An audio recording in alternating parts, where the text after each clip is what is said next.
Scothman cold saw. Beautiful machine. 10 grand machine. Come on in a little closer and take a look. I just come up here and do my little white glove test. That is never how this machine should be left, and it's never what it should look like when you walk up to it. So again, it's a cold saw. We have fluid on the blade, we have a pump in the bottom, we have a reservoir of cutting fluid in the bottom. And what happens is the fluid runs through onto the blade, it runs down into this area, and it falls down these holes back to the reservoir.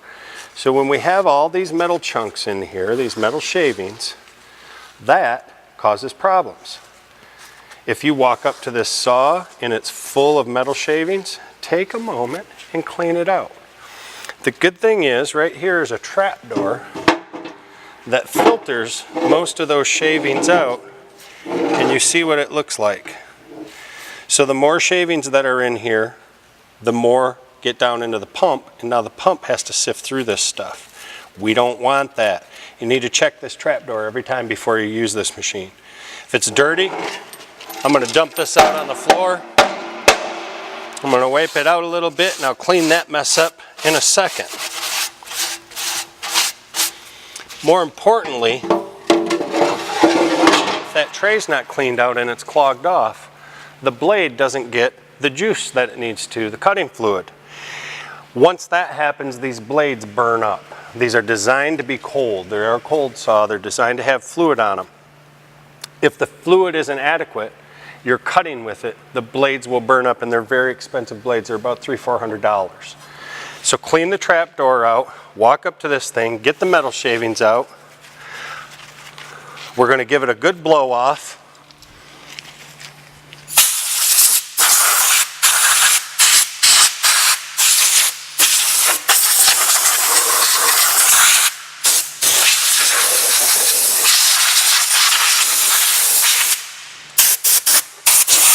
Now again, keep in mind, these things get used all the time, and they get dirty.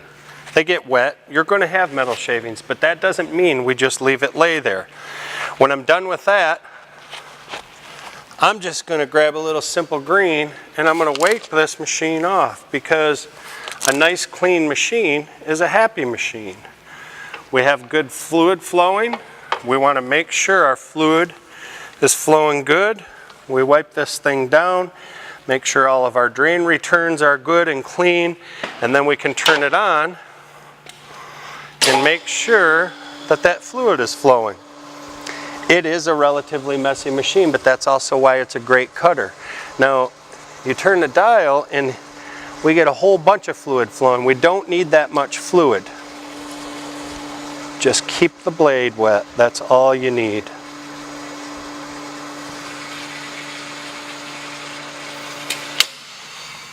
Pretty simple machine to do preventative maintenance on. The biggest thing with all these machines is keep them clean. Keep them clean, keep the metal out of the areas where the fluid needs to flow. Take the time, clean it, leave it clean. Hopefully it'll be clean when you get to it.